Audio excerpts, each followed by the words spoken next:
Noting the time and the presence of a quorum, I call the Acton-Boxborough Regional School Committee to order. Welcome, everybody. I hope you've dug out from the snow. Our meeting will be a little bit shorter tonight because we don't have as many updates because lots of people weren't able to meet. So tonight, we have some presentations around goals and a preliminary budget, so it is an important night for listening. Now is the time where we invite anyone who has something to say in the public that's not part of the agenda to come on up. Just recognize your name and your address.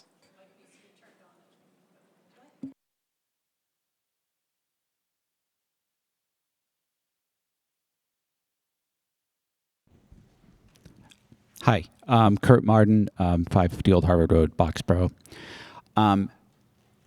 So we attended the abutters meeting for the school building project. I know this is a school building, this is a school committee meeting. However, we did attend the abutters meeting. We were planning on attending the forum. Unfortunately, it was canceled due to weather.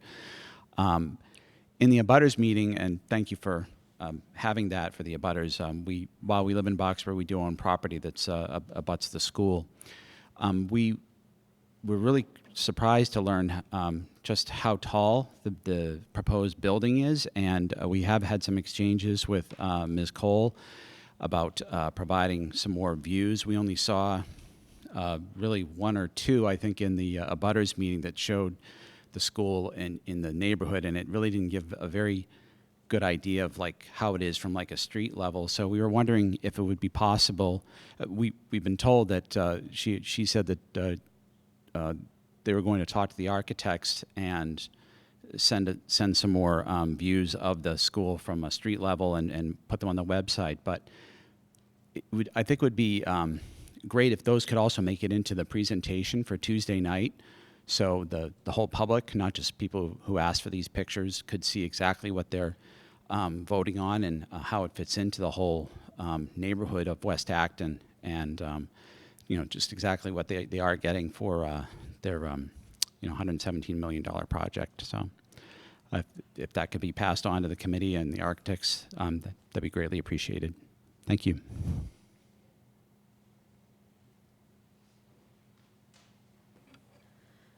Thank you. All right, Michael, would you like to come up and share your update? I honestly don't have anything really earth-shattering this week, and I know we have the budget, so I'm going to keep it short. Obviously, we had snow days, Monday, Tuesday, so everything got pushed back enough that we're already noticing that this year we have a longer winter break that's already just on the radar for tests and whatnot. And this week is, I believe, so the LGBTQ ally organization hosts an annual, let's call it this, I think it's Ally Week, and it's there's colors that you can wear to show your support. There's events they host and whatnot. I believe there's cake on Friday, although I won't stay long enough to find out. But that's more or less an annual tradition, at least for the time that I've been in the school. Winter Athletics Night is December 9th, so that's next week. That's for those who participate, which is a sizable number. They're getting into the run of things and whatnot. And that's about it. Thank you. Thank you, Michael. All right, superintendent's update. All right, well, good evening, everyone. Just a few things, for the superintendent's update, I decided to put something a little bit more in about decision-making processes around how we decide around snow cancellations and things like that. Essentially, getting to the point that we all would love to be able to predict this the night before, and whenever possible, we do try and send it out for planning purposes. But oftentimes, forecasts we know change, and if there's any variability in a forecast, we make sure we do wait until the morning of to make sure that the actual conditions are what we're basing our decisions on. I think Sunday night heading into Monday was an easy decision, so that was pretty clear. We canceled school for Monday, but then forecast for Tuesday, for example, some forecasts called for it maybe to move further east. not impact us as much, and what we don't want to do is end up making decisions on half information or incomplete information. So I just wanted to reiterate what the process is. I know, our community is passionate about weather, as I get to hear around snowstorms, and we have a lot of budding meteorologists among our students, I know. But, we do actually have a meteorologist on call who provides us actual real-time information for Acton. And, I would love to rely on our students for the forecasts, but I probably will just go with this person. Michael, you can pass that on that, I'm happy to talk to anyone about forecasting, but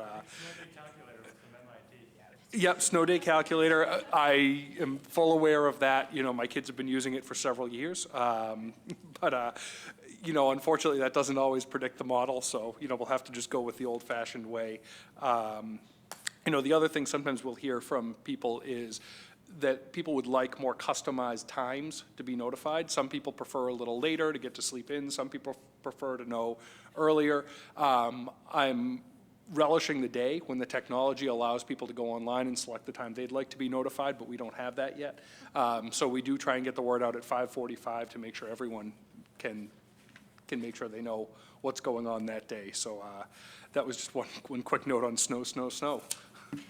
Could you make an announcement that none of us actually have an insight into when and where you're going to call it?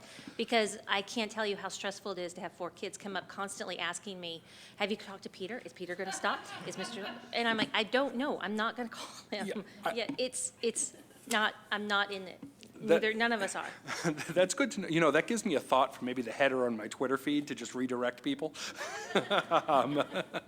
But no, we will try to do the best we can with our snow forecasts. And unfortunately, we're already exceeding my projected rate of 0 snow days. So hopefully we can break that pattern soon. Second update was regarding the building project.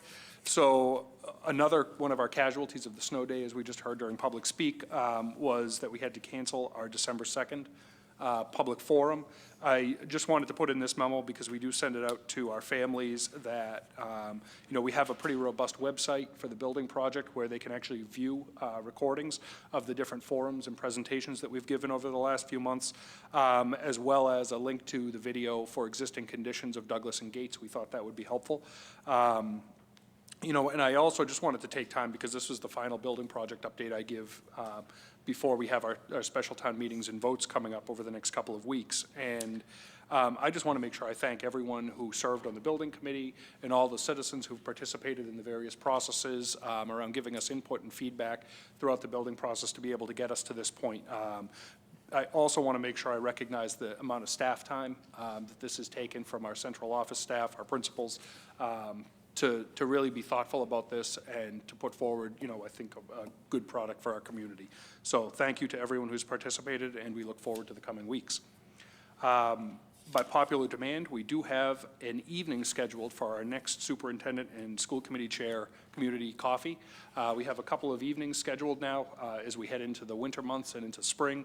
So we'll be alternating kind of back and forth between evenings and morning activities to try and get as many people as possible.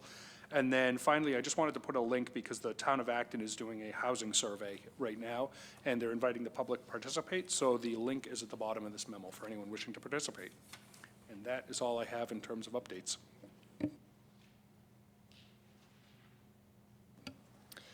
All right, item 3.1 is the superintendent's preliminary budget. So tonight, Peter's going to present us with a first read of the preliminary budget that he's put together with the staff, and we won't be voting or anything like that. Tonight is for input and questions.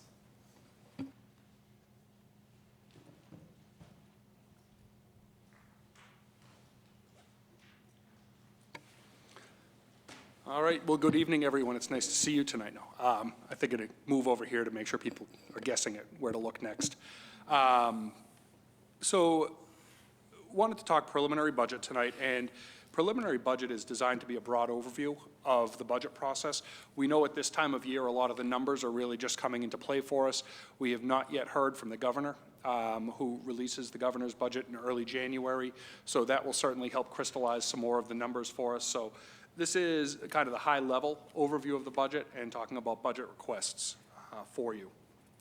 It's also, I think, a great opportunity to hear your feedback as a full committee early on, so that if you have any questions, concerns, we can make adjustments along the way. So a couple of things that I'd like to do tonight with you. One is to review the timeline and the process for budget adoption this year. Make sure we all have a shared understanding of our budget drivers and what our fixed costs look like going into next year. Give you a very high-level overview of the FY21 budget, which is preliminary at this stage, and be able to solicit some feedback from you about how we want to approach and inform our next steps. Just some key dates for you. We have our presentation tonight, and I just talked to you about kind of what tonight looks like. At the next meeting on December 19th, we're scheduled to go very deep into all-day kindergarten and talk about all-day K. We will then move into January, and on January 9th, we will talk about our line item budget as well as capital projects that we have planned for next year. And then we come into Budget Saturday, which is the superintendent's recommended budget, where we will have more opportunity to dig deep into some of the numbers and data behind how we got here. And then finally, on February 6th, we have the final budget recommendation as well as our public hearing on the FY21 budget. And then we tentatively have school committee scheduled for a vote on the FY21 budget on February 6th. However, we also have an opportunity, if you feel like you need more time or we're working through some questions about it, we could also wait until February 13th, and that would still give us enough time before the town meetings to vote the budget. We always work back around our calendar, starting at the town meeting dates, so we plan backwards from that. Town meeting dates in Acton begin on April 6th in 2020, and in Boxborough, it begins May 11th, 2020. And then as we develop our deadlines for budget, we always count backwards from those dates. So the school committee final budget vote is February 6th. However, I did say we can postpone that if we need to February 13th. That needs to be 45 days before the earliest town meeting. And that vote is a 2/3 weighted vote of the full school committee. And then on January 25th, going back from that, is Budget Saturday. And we have another deadline, which is 25 days before the final budget deadline. And we need a preliminary vote of the school committee on that date. So just kind of keep that in mind moving forward, what the process looks like. These were budget guidelines that were developed by the Budget Subcommittee in consultation with the administration earlier this year, and then they were brought to the full school committee for comment and feedback before being adopted. And so I just want to go through these because these really are the drivers that we looked at when developing this budget. We wanted to develop an operating budget that is sensitive to the overall financial impact of the school building project. We want to evaluate our opportunities to use existing resources to grow district programs in a fiscally sustainable manner that balances student needs with the economic interests of the communities, prioritize initiatives and budget requests that promote equity, wellness, and engagement, our core values, continue to implement multi-year phased-in staffing for K-6 science, technology, engineering, and mathematics STEM coaches, which are actually now STEAM coaches and specialists, as well as looking at our certified library media specialists at each elementary school. We want to explore bringing tuition-free all-day kindergarten to the district as part of these guidelines. We also want to evaluate special education and English language education resources and student needs to ensure appropriate staffing levels, negotiate with bargaining units to promote high-quality educational opportunities and fiscal stability for the district, address short-term capital needs through the annual operating budget while continuing our commitment to the district's capital improvement plan to fund medium-term capital needs, strategically issue our bonds to leverage low municipal bond interest rates to maximize savings on all interest costs. That continues to be a priority. It's not something we'll be speaking to tonight, but it is actionable during the school year. Continue a commitment to maintain annual budget variances between 0.5% and 1% of the budget. So again, what we want to be doing is targeting turnbacks at the end of the year between 0.5% and 1% of our budget. And then finally, make sure we're adhering to our reserve and capital stabilization policies. Just saying a few words about new revenues and budget drivers. Foundation aid, these are essentially 5 main categories that you're looking at in terms of budget drivers for revenue. And so we're projecting total new revenue of about $426,000, which is split up over foundation aid, regional transportation, charter school reimbursement, Medicaid reimbursement, and then earnings on investments. The dollar values that you see on this screen are increases in new revenue over the past fiscal year. So again, approximately $426,000 in new revenue. FY20 saw a one-time bump in revenue, so it was a nice positive year for a budget to be able to develop things that are creative, because we had a one-time bump in regional transportation that was the result of going to single-tier busing.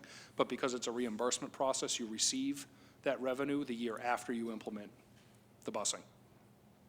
That is not the case. So overall, we're actually seeing a 52% decrease in new revenue coming into this year. This is a tale of two budgets when you look at FY20 and FY21 in terms of our major budget drivers. We thought it would be interesting to be able to look at these back to back just to understand the implications of what we're developing this year. And these are our 5 major categories of fixed costs across the district. The major driver is always salaries. Last year, going to this year, is very similar in terms of our increase in fixed salaries. Last year, the overall impact on the budget was 4.1%, and we're projecting about 3.4% this year. So that's about a $2 million increase just on that item alone. In terms of health insurance, this is a fairly large swing for us in one year. Last year, we projected a negative 5.2 decrease. This year, it's about a 5.3% increase on the budget, and that is based on 4% rate increase guidance that we received from Health Insurance Trust. But because it also includes employees coming on and off plans, the actual percentage is different than the recommended rate change. So the delta from last year is an increase of about $450,000 over last year's expenses. Middlesex Retirement continues to outpace what we can sustain as growth in terms of their increases every year, and we're predicting a 6.5% increase, which is $182,000 additional in costs. Case Transportation has gone from a 10.9% increase to a 15.8% increase in the coming year. That is an additional $244,000. And then our out-of-district tuitions are also increasing due to some of the needs of our students, and those are going from a negative 2.1% decrease to a 5.3% increase in rates. So overall, that is about a $3.4 million increase on the budget, or 3.7% increase just on those 5 cost centers alone. So that's not looking at programming or anything else. That's just fixed costs heading into next year. So our 5 fixed budget drivers are going up about 3.7% of the overall operating budget, and new revenues are headed up about 2.4%. Those two obviously do not balance each other, and so we need to think creatively about how we proceed with the budget. And the new revenue does not include the assessments, because we always determine the assessments last after we look at revenues coming in, costs going out, and then the remainder is the assessment. We wanted to talk tonight, because it's a little bit different of a budget scenario from previous years. We wanted to just look at what a level service budget would do. A level service budget is essentially a budget that rolls forward all of the services that exist for this year into next year and planning forward. So essentially, what we have this year, we have next year almost identical. There are a couple of different changes to that. One, we included in a level service budget the additional $250,000 in capital because it was already in a plan. To do that, so we did include that in the level service budget. Again, we did it because it was previously planned. Essentially, what the level service budget does, a couple of different things. It reduces 2.0 full-time equivalent elementary classroom teachers. That was planned for several years. We've known that it was coming. It's simply a change in enrollment, and the positions are no longer needed. We add an additional 2 special education and 1 English language educator that we added this current year because of the needs of students that we needed to address during the current year, but we wanted to include them for transparency in the budget moving forward so that you see it. And then it also designates that $250,000 for capital. It increases our fixed costs in those 5 categories as indicated previously, and I put it again because it does include the $250,000 in capital. I don't know why.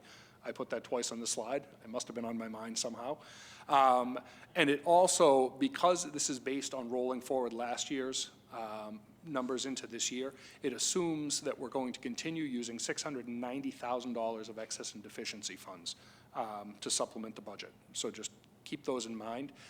That level service budget increase with only what you see on the screen is $3.7 million, or 4.02% increase on the budget. Another way of looking at it, just again, it's about maintaining services with the staffing changes that you see above. looking at our fixed costs in the 5 categories, looking at capital spending, looking at level use of reserves, and then the impact.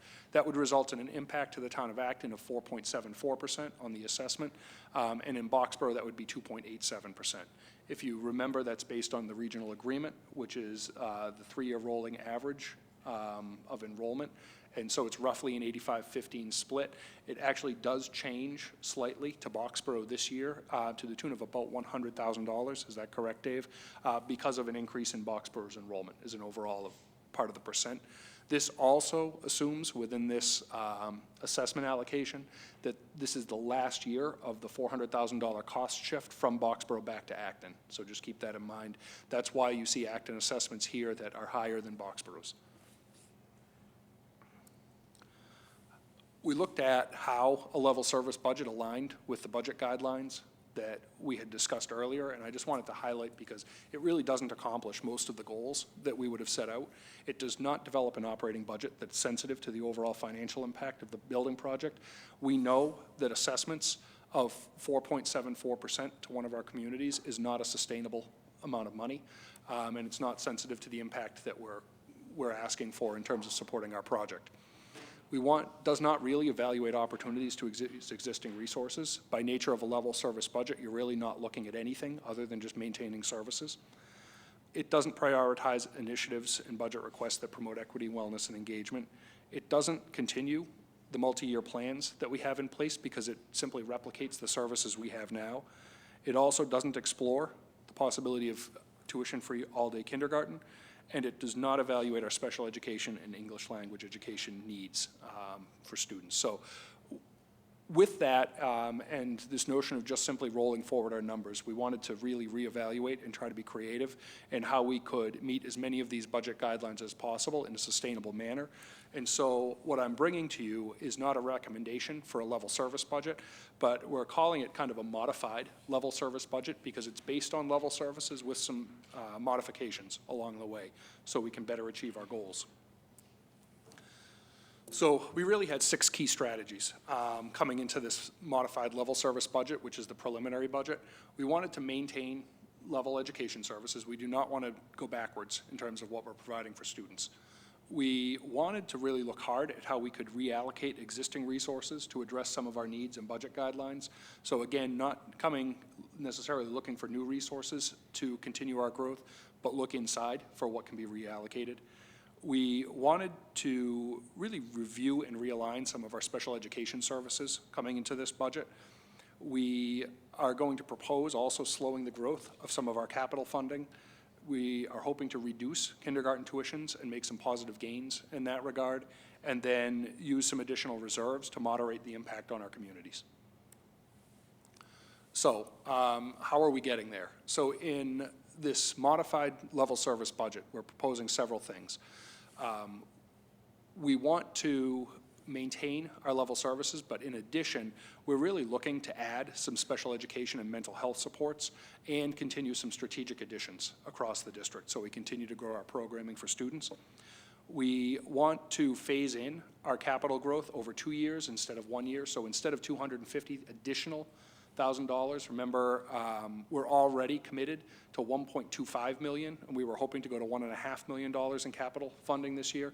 Instead, we want to go from 1.25 to 1.375 this year, and then finish that next year in the budget. So just slow the growth. We are hoping to reduce all-day kindergarten tuition. We would love to be able to get to tuition-free kindergarten for all of our students. We have a couple models that will come up later in the presentation, just showing you some of the fiscal challenges of doing that this year. We obviously need to maintain our fixed cost increases. Those are fixed, and we call them fixed for a reason. We are intending to increase the use of reserves with this budget, or proposing to increase the use of reserves.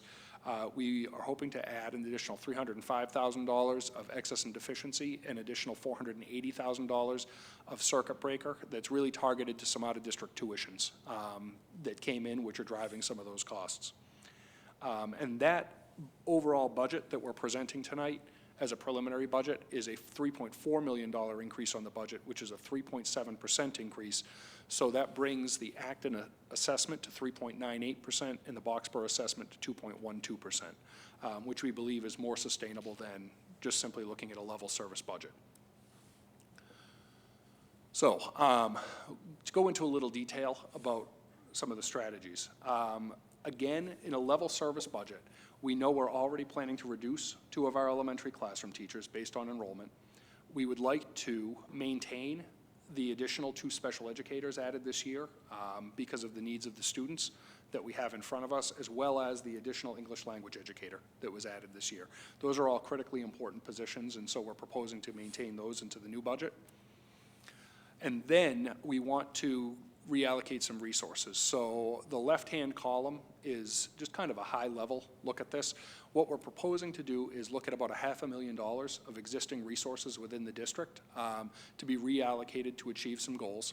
We are proposing to use an additional $174,000 of circuit breaker to offset some of our out-of-district costs, and it ends up addressing most of our priority needs. It doesn't get to everything, but it gets to most requests.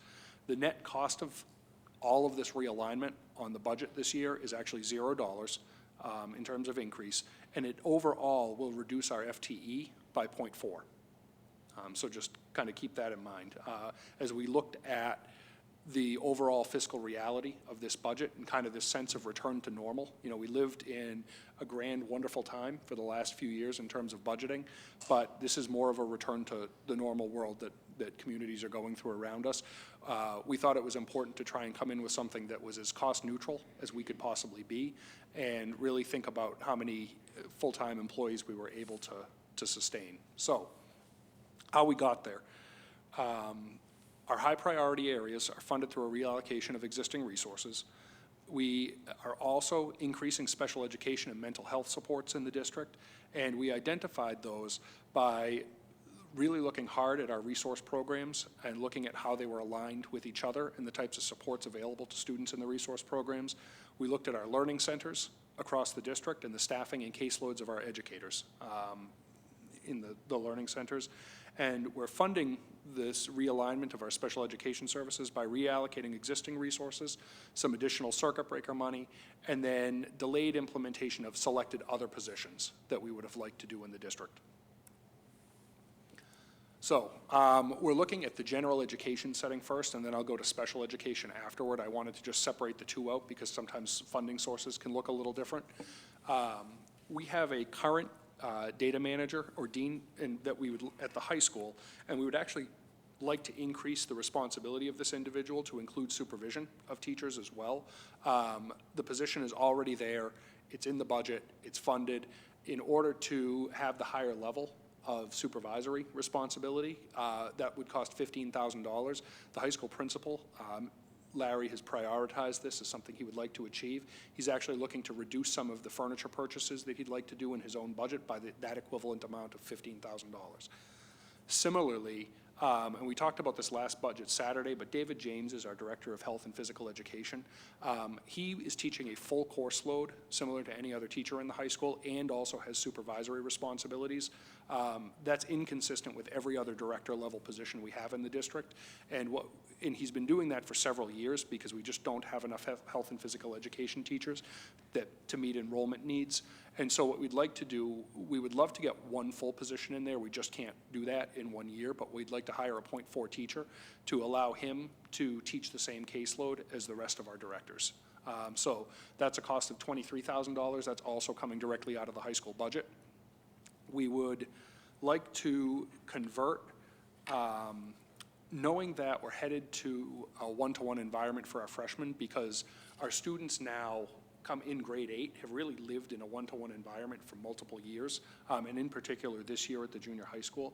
But the level of technology access at our elementary schools and junior high school has far exceeded what our high school students have had access to. We'd like to increase that access to technology, particularly in the incoming freshman class, so they can have a consistent experience with what they've had in junior high school. And we have the Chromebooks in the budget to be able to purchase. That's always been in the budget. It's just continuing that process. However, we feel that we need to better support our teachers to be able to adapt curriculum and instructional strategies.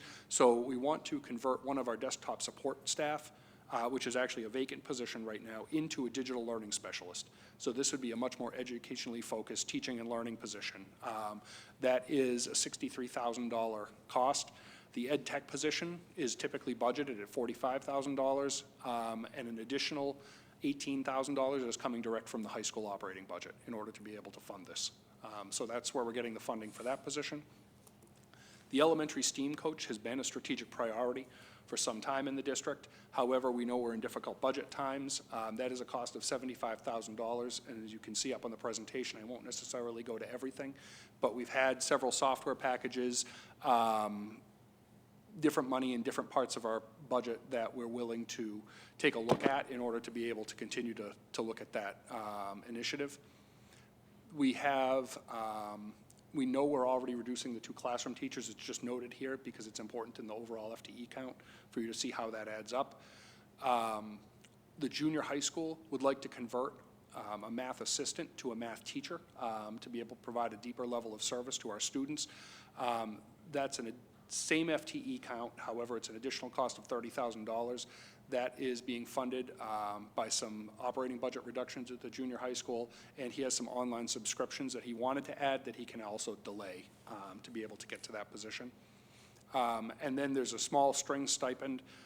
When the high school changed its schedule, the rotation of the high school schedule doesn't line up correctly with the junior high school schedule, and so some of the string students at the junior high are missing a teacher at times, and we've kind of worked through that this year to be able to provide the instruction, but going forward, we know it's going to be a cost, so we just wanted to be transparent.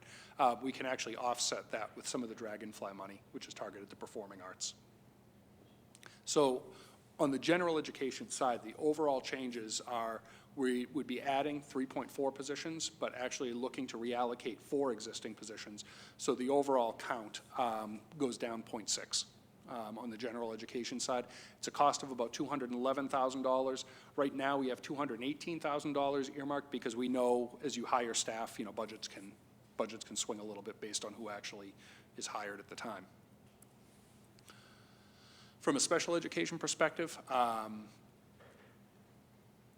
we are looking at the Pathways enrollment at Blanchard. We're expecting a number of students moving into that program next year, and we will need an additional teacher, an additional classroom for that. Dana Lab has already identified the space that he's proposing to use, but we do need to hire the teacher for that position. We have looked district-wide at our special education assistants and have been able to identify a number of places across the district. And knowing that we have attrition on an annual basis where, you know, some of our assistants leave on a given year, it's basically not filling some of those vacant positions and being able to convert some of our non-licensed positions into licensed staff. And so that's kind of the overall strategy within special education. Similar to the Pathways teacher, we also need an additional OTPT, occupational therapist and physical therapist, which is a district staff member that's kind of allocated to schools based on the needs of students. It's not allocated to just any one school. That is also funded through a net reduction of assistants in order to be able to achieve that position. The speech-language pathologist, similarly, we have an assistant now, but we want to be able to move that into a licensed staff member for that need. At the high school, we looked at the caseloads of some of the learning centers, and some of the teachers had as many as 30 students on a caseload, and we'd like to be able to increase the level of service there.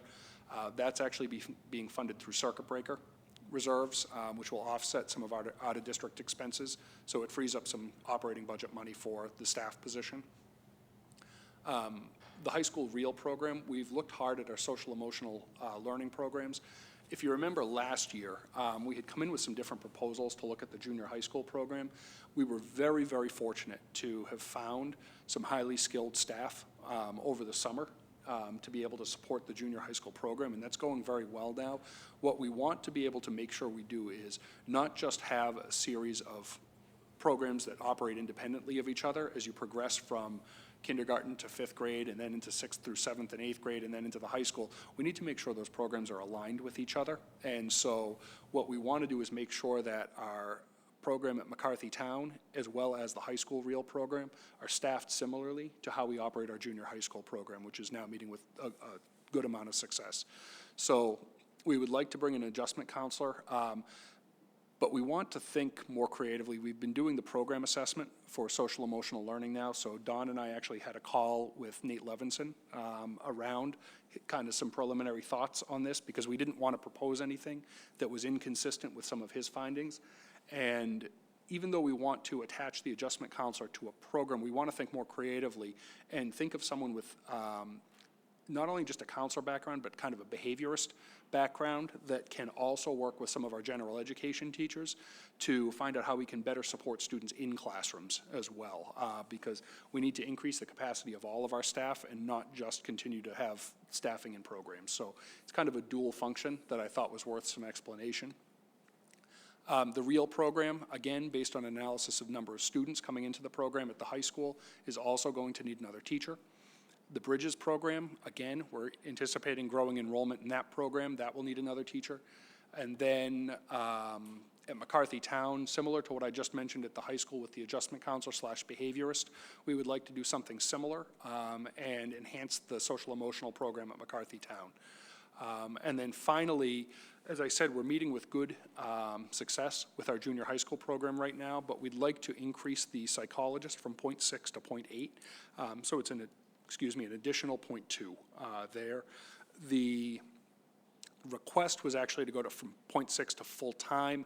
We couldn't quite get there in terms of reallocating our resources, so we came in a little bit shy of what the request was, but we think this will meet the needs at least for a year. So in the special education side, overall, we're proposing 8.2 positions, but that's through a reduction of 8 positions. So the overall FTE count actually goes up 0.2. So overall, we're down 0.4 FTEs as a district from FY20 into 21. There is additional cost to that of almost $500,000, and you can see that we're reallocating about 340 of existing resources and using 174 of circuit breaker to be able to do that. In terms of capital growth, I mentioned this before, but we want to just slow the increase in capital spending from $250,000 down to $125,000 in addition to what is budgeted this year. We will have some additional projects, and I apologize, the date on this is wrong. It's actually in January that we're presenting on capital. So just kind of make a note of that. It's not December 19th, but January 9th, I think it is. And what we would do, the $125,000 we're proposing to defer this year would actually come back next year so that we could still meet our $1.5 million goal. Excess and deficiency, we are proposing an additional $380,000 from excess and deficiency so we can keep our assessments to our member communities low, and an additional $350,000 in circuit breaker to offset some of our out-of-district tuitions and special education transportation cost increases. I detailed how some of that was coming up on a previous slide. There's additional circuit breaker involved in that, and I just wanted to go over that. All-day kindergarten, I'll get right to the point. At this point, it's one slide tonight, and then more in depth. I would love to have come to you and said that we found a way to get to tuition-free all-day K this year. We can certainly revisit that if that's a priority, but right now what we're recommending is reducing our tuition over several years in order to achieve that.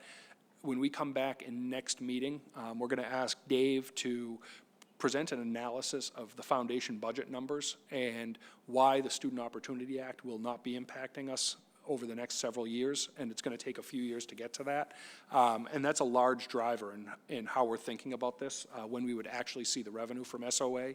So that's still a little bit TBD, and we know that we need to come back and present. We have a really strong belief that we need to get here, but we just need to make sure we're doing it in a fiscally sustainable way for the district and not putting us in a position that could trigger negative consequences to the budget over the next several years that we don't anticipate now. And I didn't say it, but it's up on the screen. I will highlight what this does propose is to reduce all-day K tuition by $750 per student per year, which is still a significant chunk for families. And that ends up having about $180,000 impact on the budget, which next year we would actually use excess and deficiency to target that. And then the following year, that $180,000 slides into the budget. And then if we choose to continue that pattern, we could use $180,000 of excess and deficiency the following year and just continue that trend over several years until we get to a point where the Student Opportunity Act money and foundation budget catches up with each other, and then that would actually see us get enough bump in revenue where we predict that All Day K could actually pay for itself in terms of cost to the district. So we'll present more on that next time. I know that's something we're going to want to talk about tonight, but it's much more in depth than we would go just in a overall budget presentation. So I'd ask you to defer some of the judgment on that one, but we can take some basic questions that Dave can answer tonight if you'd like. This is more of a thought experiment that I wanted to share with you. Dave cringed a little bit when I proposed doing it. There's no truly accurate way to predict what reserve balances do, because there's way too many variables to be able to sum up on one chart. So I think I hinted at this, but this is not a financial projection. This is only for visual and modeling purposes only. But we looked at what would happen to excess and deficiency over a period of 10 years if we chose to go right to E&D in order to fund All Day K, because that's something we had considered proposing to you. And so assumptions that go into this graph I think are important. One, we're projecting about a 3.5% annual budget increase, which is fairly consistent with our 5-year trend. We used our district policy of about 1% turnbacks annually to replenish the excess and deficiency fund over time. We went with the assumption going into this year that we were already using $690,000 similar to last year in E&D, plus an additional $200,000 that I've already highlighted on these slides for FY21. And then we looked at the cost of All Day K, and we said, okay, if we used $800,000 out of E&D in the first year, and then every year after we lessened that amount by $180,000, what would that do to the reserves over time? We also knew that based on budget situations in the various communities, we probably will continue to need to use E&D on an annual basis to maintain the assessments in a reasonable range. So we looked at this, and basically over time, I tried to highlight the range in the policy on the slide for you, but our policy says we want excess and deficiency between 4 and 4.5% of our operating budget. And over time, what you can see is we would probably dip down to about 2% of the operating budget, and then it would slowly start to come back up. But based on some of the modeling on these assumptions, at least, it didn't come back within the decade. It certainly would be a long-term prospect to replenish. Now, we could also have much more favorable years. This doesn't account for Student Opportunity Act money. I will be very clear about that. Right now, we have no way of predicting exactly how that's going to be allocated to districts over time. We haven't even received the governor's budget for this 1 year of SOA money, so we were very hesitant to start throwing out models to you. So this is without SOA, but it's at least on these known assumptions.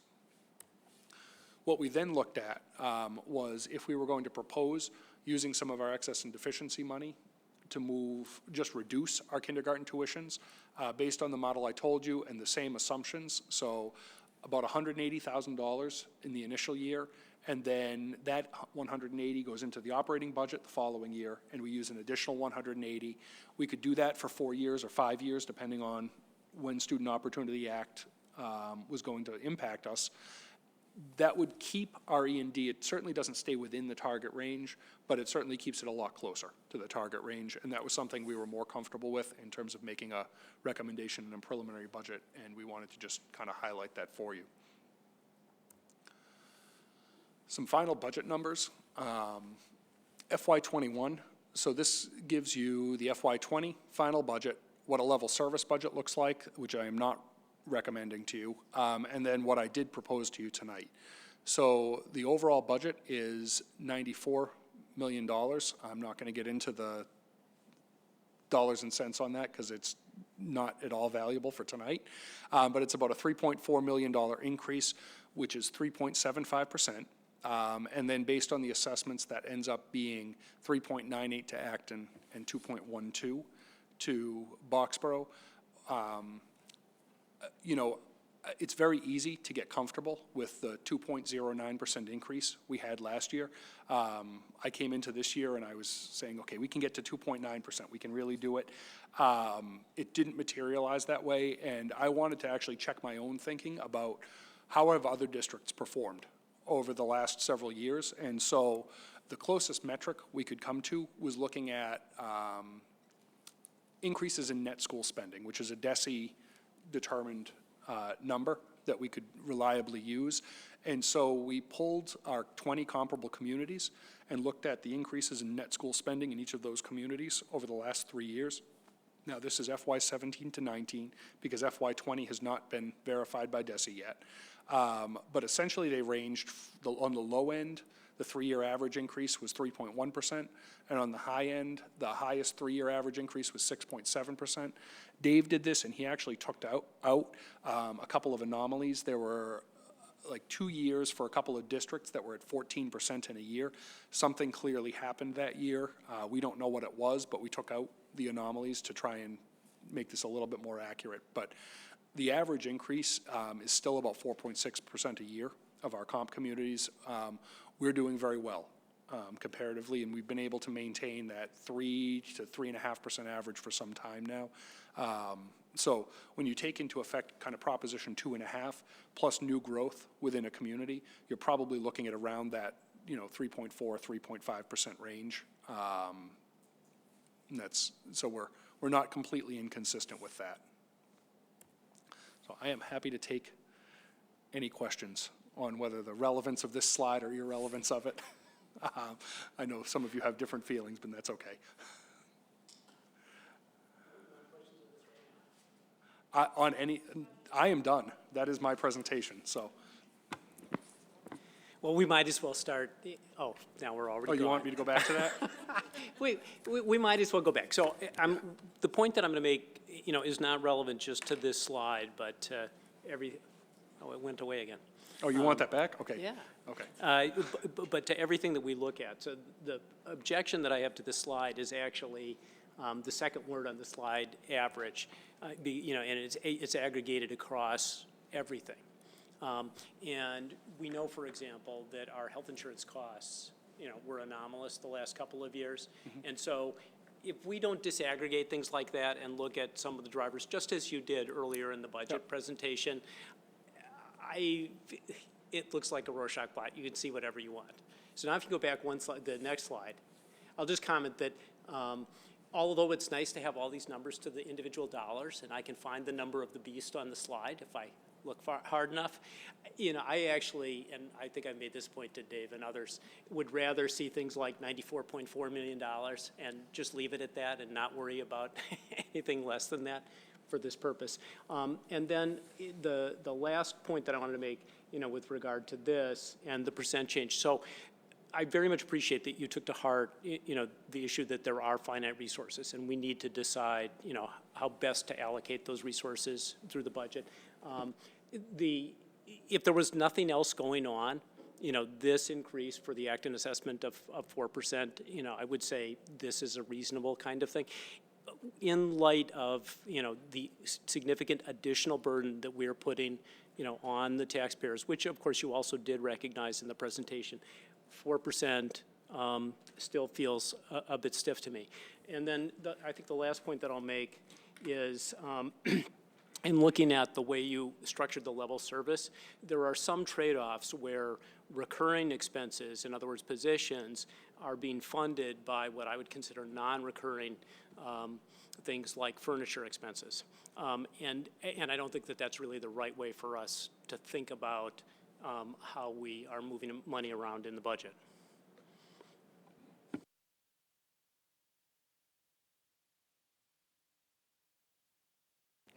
Thank you, Peter, for that presentation. I was wondering, when looking at the all-day kindergarten slides, the two different projections, could we look at one that goes somewhere in the middle? Because the second one showed the E&D going up above the target range. And, I agree that one, the one before that is, doesn't look great, but maybe somewhere in the middle, getting there faster than this one would. But, slower than doing it all in 1 year. I'd be interested in seeing those numbers. Just when Peter started on this slide, he called your attention to the print in red. Yeah. So just don't get too wedded to, well, if we found a midpoint between, those curves are really just for a frame of mind, what it's going to do. I could take the next 10 minutes and tell you all the things that could happen that are going to put that into not come out that way. So if you're saying find a midpoint, it doesn't follow that it's going to track at the midpoint of the line, Ginny, and I don't think I explained that very well. But just to say, this is illustrative of the point that E&D, if we're going to keep it anywhere close to the target, it needs to be more softly implemented in the way of eliminating tuition than all at once, I guess is my point. Also, this chart goes out well past the implementation period, so it's below the target range through full implementation. It's because then it's implemented, and now the projection for the line going up is assuming not using money for kindergarten because it's then in the budget. So it's below the target range, but just slightly for the duration of the implementation period. You know, one of the things I'll say I'm sensitive to, you know, and not to be alarmist at all, but just to be thinking about, you know, the town of Acton going into the next year is really proposing to be at the max of the tax levy.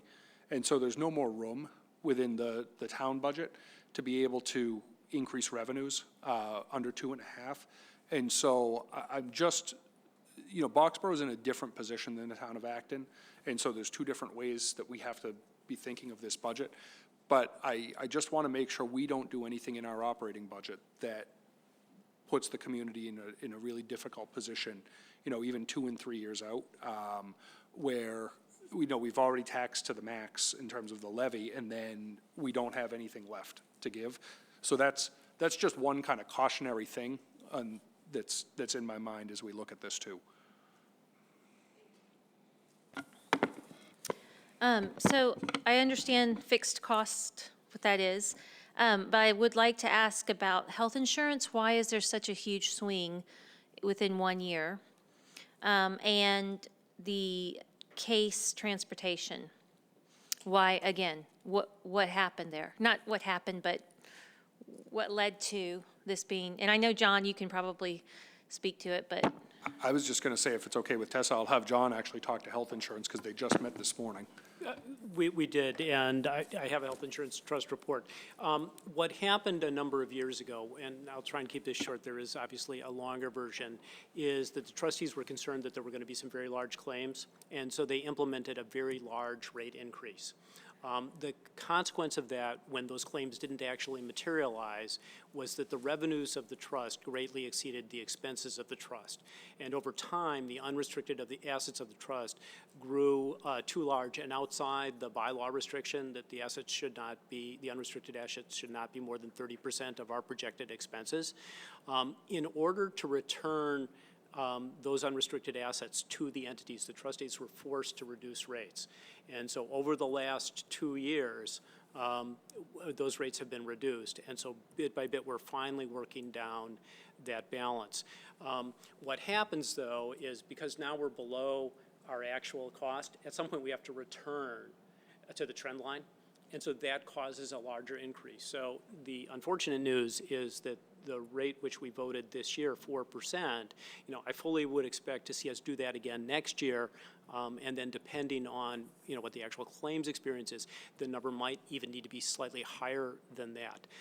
In order to help the entities from a planning perspective, one of the things the trustees agreed to do is to provide guidance for budgets in the spring of this year. So typically, you know, and one of the issues that we had this year was not having, you know, good guidance in place as people were starting to work on their budgets. So we will avoid that mistake this year. In the spring, we'll come back, the trustees will look at our circumstance, we'll put some guidance in place which should help for planning. It may or may not be good news, but at least you'll know what the projection would be. Does that answer the question?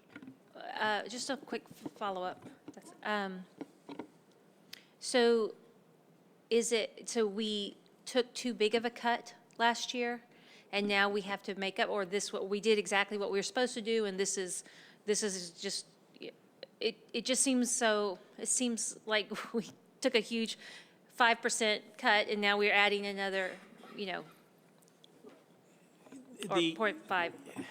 Well, the 4%, what's anomalous actually was last year's cut, not so much this year's increase. I think most communities around here would look at this year's increase of 4% and say, that's great. We're perfectly happy with that. What makes it more complicated from a budget perspective is because we had the decrease last year that, was favorability reflected in last year's. Part of the reason that you were able to achieve the 2% number. And I'm certainly not an expert on the health insurance trust, but I think, what the decrease was driven because the trust fund was exceeding its allowable capacity. However, that resulted in rates that are significantly below market rates. So we didn't, because we were coming in at negative increases, we were not keeping up with market rates that were going on. And so now, even though the trust balance is high, we have market rates that are significantly below what every other community is looking at. So I think that's kind of the nexus that we're struggling with right now. Is that a fair way of saying that, John? It is. And then the case transportation, why is that coming in so much higher than last year? So, case transportation is something we're looking at right now. Transportation increases, case has kind of a complicated formula when you look at how transportation is assessed. And it's assessed based on kind of prior year enrollment at a certain point, and I think it's in May is the assessment date. And it looks at ridership, and it looks at your ridership kind of in 3 zones. And so if you're within the zone closest within your community, there's a low rate, there's a mid-range zone, and then there's a high zone if you're heading significant distance from your community. And it's also then based on a shared cost, based on the number of riders you have compared to all of the other case member districts. This past year, Lincoln-Sudbury had pulled out from the transportation model because they're only a high school. It was not a cost-effective model for them, but that reallocated some of their assessment among the other member districts. And so we, as their largest user of special education transportation, ended up taking on a greater than, average increase. Not that there's any such thing as average, but that certainly impacted us more than we would have liked. One clarification, one question. The clarification for the full day kindergarten, the reduced 750, how about for the half day students? Can you clarify that? Yeah, we actually don't charge any tuition for half day. We only charge tuition for full day students. And so I love the idea that that we are looking for opportunity in terms of reducing the expenses. And I want to kind of trigger some thoughts in terms of, because I know there is more needs in the ESL students. There's a lot of non-native language speaker students. And I was wondering, what is the possibility? Because I remember there was co-op opportunity in the preschool for the high school student before, but it was kind of removed right now. And this will be something that we can look into. I wonder if for some, especially for high school student who wants to be a teacher in the future, this will be a great opportunity for them to be able to teach English for the non-speaker, especially with a similar cultural background or languages. I would love to kind of encourage more kind of looking into this, kind of mingle the students, be able to provide services in the district, and kind of reduce the cost for the district. Thank you. I think that's a great idea, especially from like a social standpoint and kind of seeing kids as mentors. I think one potential challenge we'd have to do some research on, the state puts pretty stringent regulations around the licensure of people who provide English language services and the number of minutes students get based on the testing levels that they achieve. And if we don't provide the person with the right license for the right amount of time, we're in violation of the law on that. So we still would have to make sure we provide that service, but maybe looking additionally of supplementing with some high school mentors, that would be a really creative option. Just one follow-up, which is I I look at the 4%, the 3.98% of for the Acton.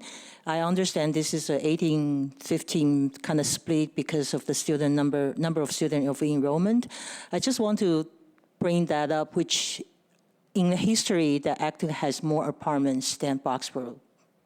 We know that as a fact, and the apartment has more students. That's also a known fact. So by doing this way, it's actually by automatically you put more burden for the single family owner in Acton for kind of the contribution. I just want to bring that because that will, in the long run, that may trend more people in the Acton that they don't want to be a single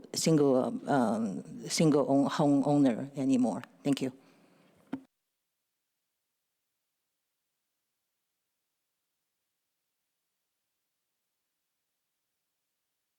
Thanks. Peter, thank you for the good presentation. I kind of want to discuss briefly what was in the full memo and that we talked about a little bit in the subcommittee, which is around the use of reserves. And when we look at the 3 bullets that you've sort of allocated the funds to, 2 of them clearly make a lot of sense. The $180K for the offset of the first year all-day K plan and $125K for the capital line increase. Those make sense and align with the guidance that we put forward in terms of the policy around the use of E&D. The first bullet point, which is the $690,000, I guess what my comment or question is, I would like to see as the budget continues to develop how those funds get allocated inside the guidance of the use of E&D. So like I said, we've had this conversation a number of times in the subcommittee, and I just want to make sure that it's clear for the rest of the committee as well. There's been some history around the use of E&D and earmarking that use of E&D for specific uses, particularly around one-time expenses, and not for things that may be a reoccurring expense. But additionally, the policy states that the use of those funds in the end reduce the cost of reduce the overall assessment to the member communities. So what we see in the memo now says, okay, we're earmarking $690K out of E&D. The overall result will be to reduce the assessment to the member communities, but at some point it may be that some of the individuals inside the member communities want to see how those funds are specifically earmarked. So my comment is both that we've had this discussion in the subcommittee, and secondly that it would be good to see at least where some of those funds are getting earmarked in as the budget continues to evolve. Yeah, we're happy to do that. I think ultimately it was, we're spending almost $1.4 million next year on capital items. So it's a pretty easy correlation. You're just reducing one part of the budget to increase a different part of the budget. So at some point, for tonight's purposes, it was just, here's the $690,000. We know we can't sustain it. So we certainly will have more detail as we move into the rest of the budget season. Appreciate all the hard work that went into this. It's very clear. A lot of hard work that went into this. I guess the question that is floating around in my mind is, can we take a 0.5% off of this? Like, is this done? Like, this is it, or can we maybe move down to 3.4? And is that an unreasonable thing to ask? I'm just looking at the preliminary budgets. I don't know, but some of the things that I'm looking at that bother me are, well, as it did last January at Budget Saturday, the case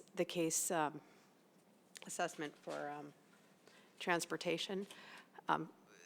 I know you said you were looking into it, but that we could get Colleen Kavanagh in here for free to do a kind of an audit of our and CASE does have a very strange model. So that's an area that I would like to see really looked at.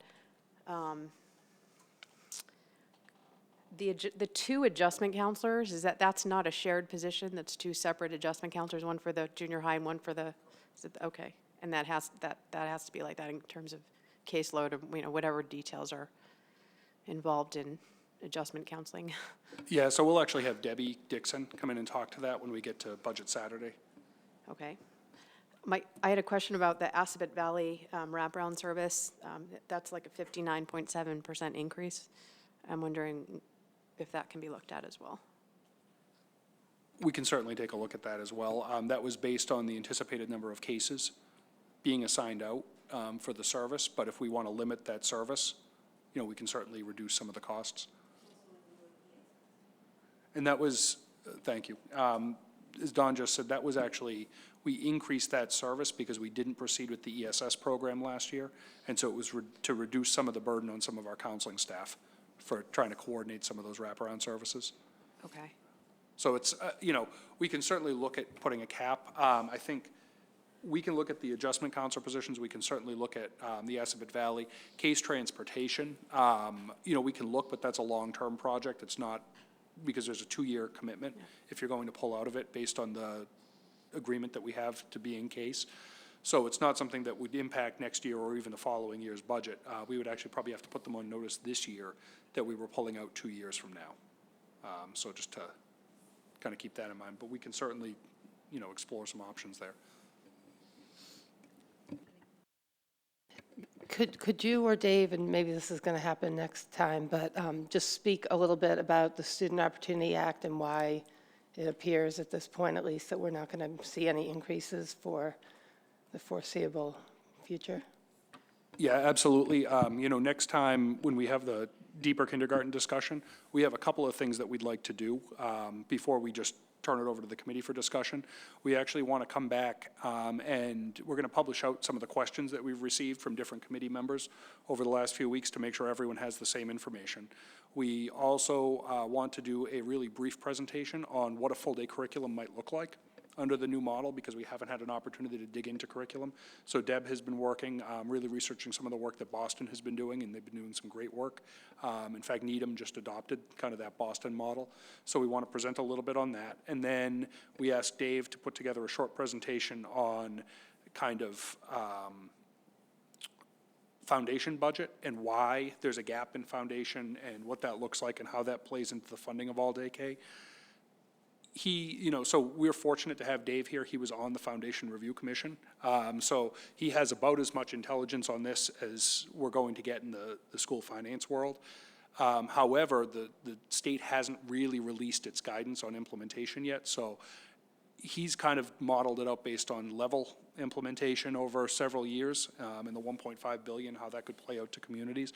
But there's no guarantees of that at this point. That's the challenge he's been facing, but we'll certainly give a broad overview of what that can look like so that there's an understanding of why aren't we predicting that money coming in right away.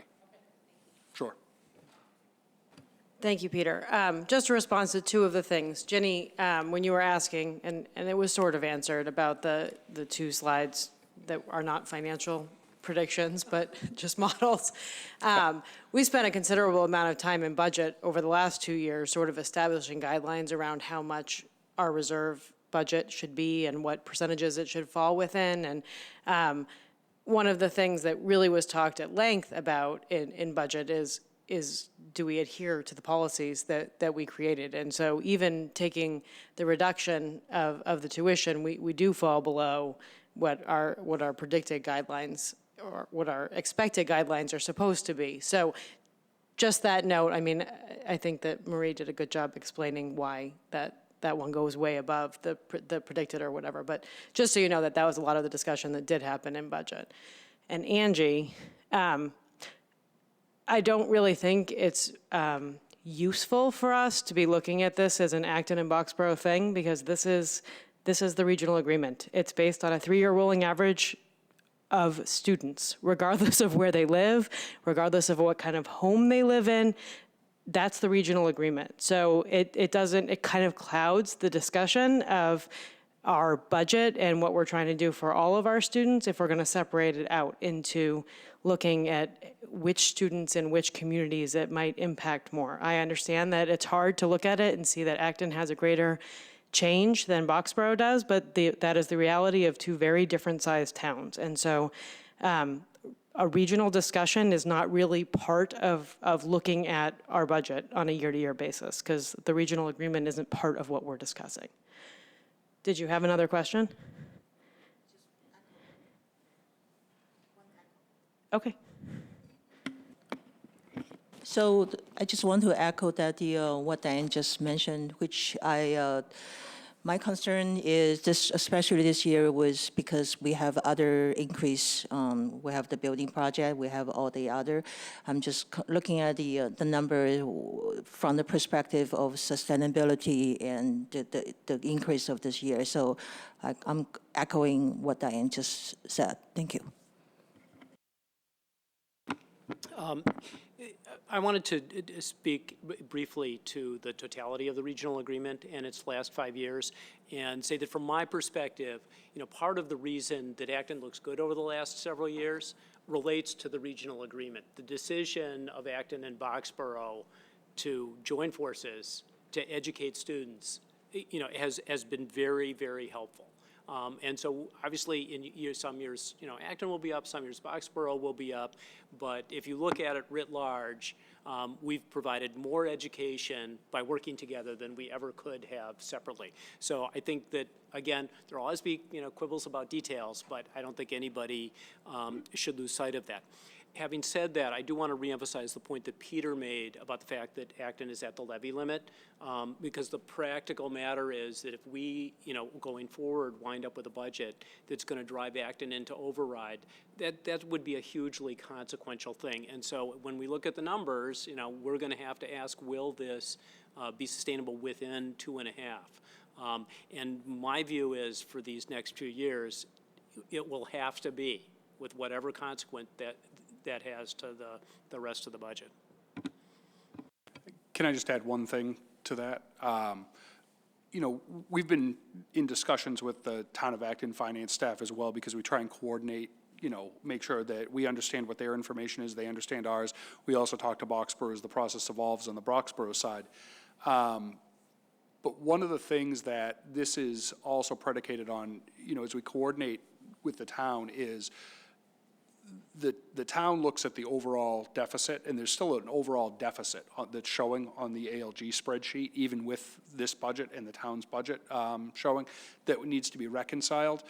And I think that's about, about $1 million right now, which, we're working on some strategies to close that. However, that's all predicated. Also, there's a ballot question coming up for Minuteman debt. It's not at the town meeting, but it is on the ballot in Acton. And, the question for Acton is, are they going to exclude that debt?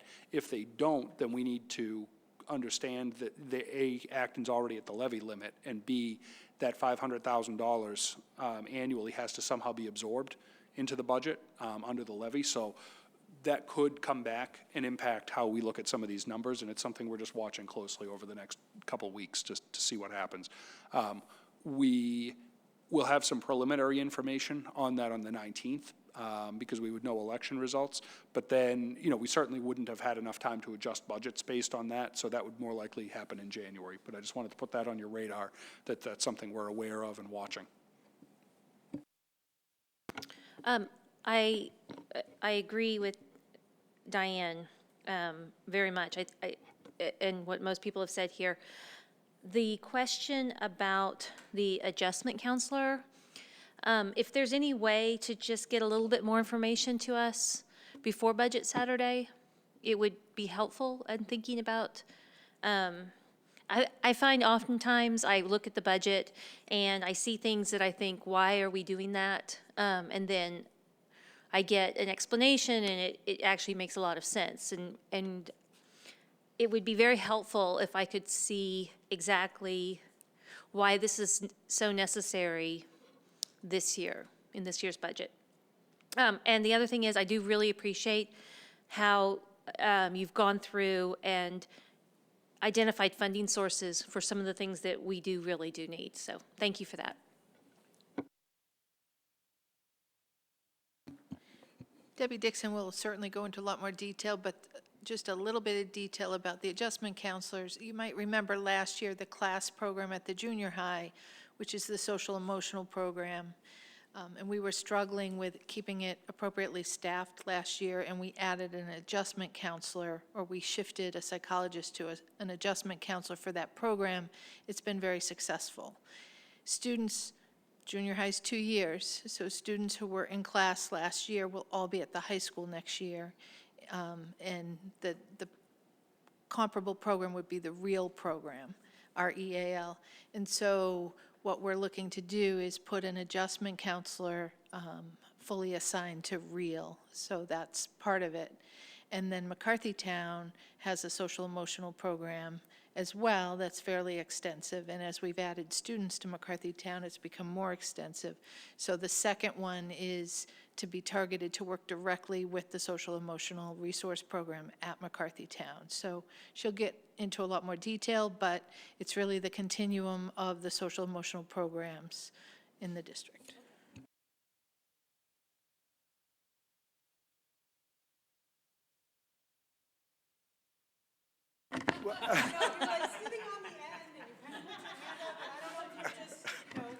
Well, I've heard my questions. I just have a comment. I mean, in the past several years since we've identified the building needs, I've been seeing, foreseeing, the tsunami that's coming, and here it is.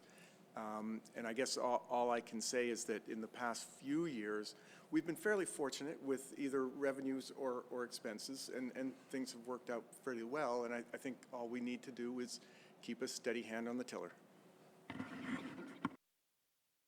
Something I wanted to also mention, because the public might be looking at this, so the CIP website is now live, so you can track all of this stuff. So I spent like 10 minutes on it, really, and it looks like around 13 projects have been completed and 7 have come in under budget. So I'm sure this is already planned, but we should hear more about what happens to those variances, please. Okay.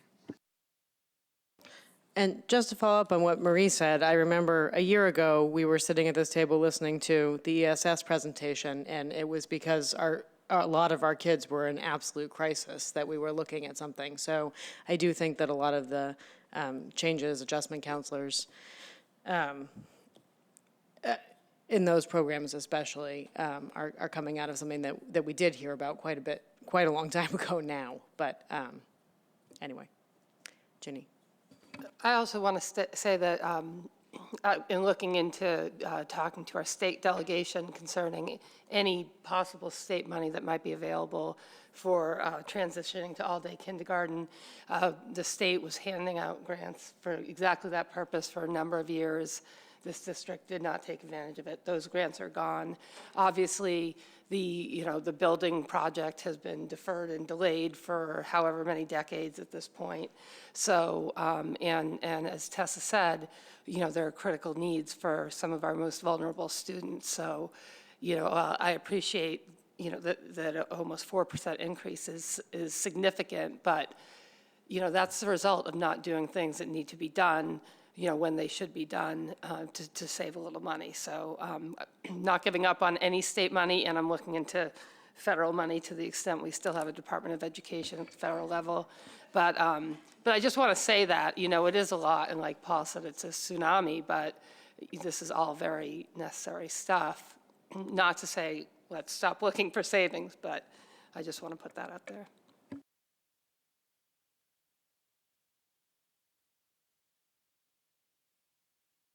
You've been very generous, as was the budget subcommittee the other day. I just wanted to say, with regard to the point that Marie made about the special education, I thought that the positions description that were in the memo that you provided were helpful. And my view is, in terms of helping us get ready for Budget Saturday, if that was just a little bit more expanded by Deb, that could provide enough context to get us to where we need to be. Thank you, Peter. I would excuse you, but you're up. You get to do the next presentation, too. So tonight, we're having a second read of Peter's goals for FY20. So he gets to continue in the hot seat. The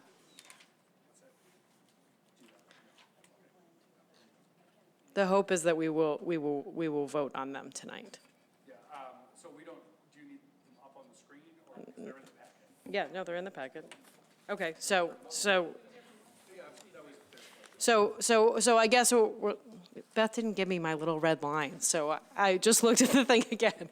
So less of a presentation tonight, just follow-up questions and any discussion before we have a motion to accept them or not. I'm just going to let him get settled, and then I'll call you. Hold on one second.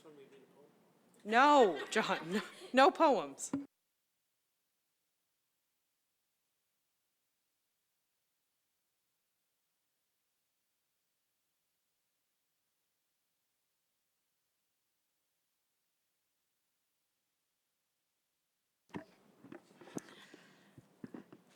Okay.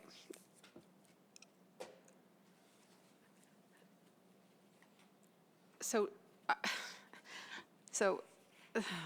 I'll just read what I wrote. I'm having trouble with a piece of this. So you had said that this is a draft anyway, so I was actually just going to ask if you want more time to develop it, given all that's going on. I think the professional practice goal is fine. I love the stakeholder engagement piece. It's already happening. The coffees attest to that. The complete district strategy aligns like perfectly with the Student Opportunity Act in Section 1, where they talk about establishing targets and collaborating to do that.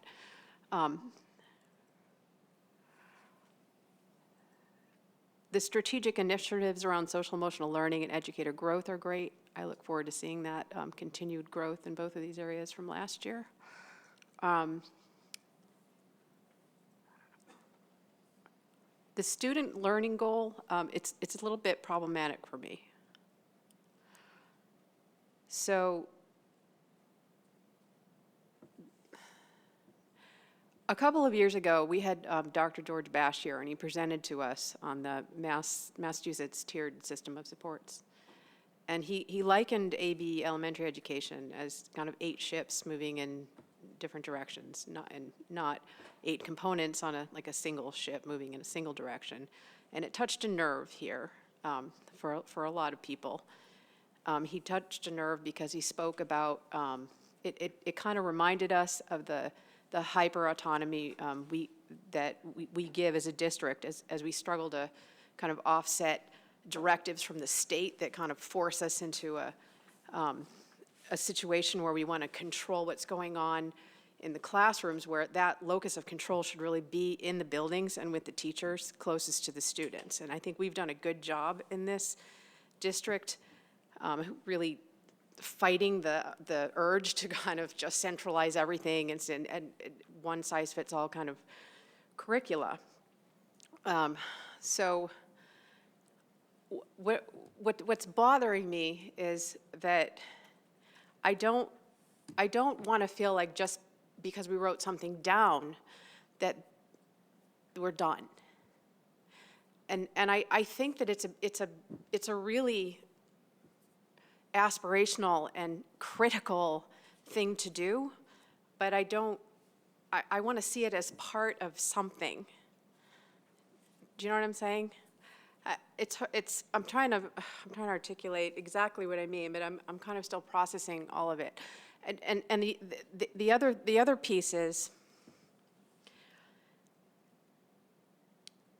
it's the, oh, shoot, I have to find it. It's the district, oh, come on. I take too many notes.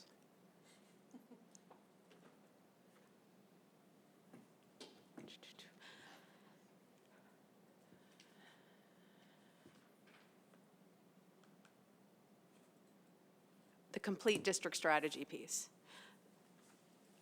Can you talk more about that? Because what that seems like is it's a comprehensive rubric where we're going to plug all of these different targets like into that. Is that what your intention is? So the goal of completing a district strategy, what you saw was kind of a cover page of a district strategy, but it doesn't include how we're proceeding through that. Right now, those are overarching initiatives and then some of the strategic initiatives that you see. Many of those strategic initiatives are going to span multiple years in order to implement. Some are just simply ongoing work that the district needs to continue to do every year. Others are items that will actually have to launch a really deep, dedicated dive into something to shift from what we have been doing to something new that we will do. And so the idea of completing the strategy is actually to be able to take a look at that over a 3 to 5 year span and look at how that will get implemented over time. What the different points are, actions along the way that need to happen, checkpoints, intended outcomes. So that's really where we're headed with it, but that's not a short process to take on. So the goal over the rest of this year is to actually be able to dive into that with the leadership team, come back with school committee, be able to work with school committee, and really have some agreed intended outcomes for what we want to see the district getting to over the next few years. So that's the intent of completing the district strategy, and to really have, rather than a series of annual goals that we work toward, kind of an overarching 3 to 5 year plan that we agree to, that we all know where we're headed over a period of time, where we see that, all right, we're taking on this in year 1 in order to get to something else in year 3 or something else in year 4, rather than just saying, all right, we're doing this, but we're not sure where it's leading. So I think that actually goes to what you're seeing in thinking in terms of the literacy goal, in strategy, the student learning goal. And it's sensitive to the fact that, you know, we know that this has been a district where individual schools have developed different literacy programs, have some different outcomes for students in literacy. And one of the targets that we need to do is have a cohesive vision for what we want to see as a district. And that's the idea of developing a cohesive vision is the first step, but I think one of the action items on there is actually then to have an implementation plan and key outcomes. And that's something that we, as actually an outcome of this first year of that student learning goal, is to be able to come back and say, okay, here's the vision for what we want, but now here's the implementation plan over time. We can't get to an implementation plan first because we don't know exactly what that vision looks like, and it's also a process of assessing. We know, you know, different schools and different programs are going to be at different places along the scale of a district-wide vision. So it's really then thinking through where does each school need to start in terms of its process of aligning with that district vision. Does that answer So that? the literacy goal is defining that district vision and working out all of that dissonance and balancing what we want to centralize and how we want to preserve the autonomy of what's going on? No, there's always going to be places for teachers to be autonomous, but yet we have to have some really consistent research and evidence-based practices in place in our classrooms. And so the vision is about striking a balance between the effective practices that we know need to happen and places where teachers can be autonomous in terms of what they do. We don't ever want our teachers to be regimented. In fact, I think what we want to do over the process of developing this vision, and I can let Deb talk to this too if she wants, but I think what we, overarching my goal for an outcome would be that we think really deeply about the types of professional learning that our teachers need around early literacy, in particular reading, in order to expand their toolkit so that based on the students they have in front of them, they have effective interventions and strategies that they can put in place in their classroom. So, you know, because no two students are going to be the same in their outcomes. We need good practices for all students, but then we need specific practices that teachers have in their kits to be able to support students with different needs. I guess that's the overarching goal I would have coming out of a vision. I don't know if, Deb, you want to add to that at all?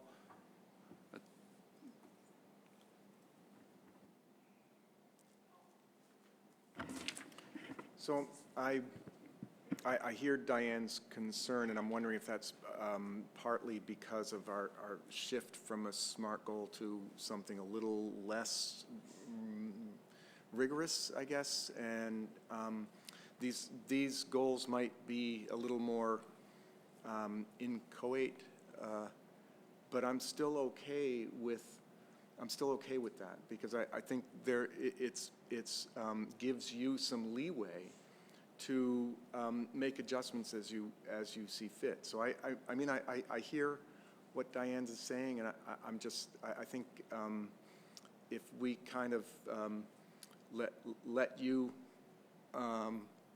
go through the process that you are envisioning for your goal, let's keep on it, and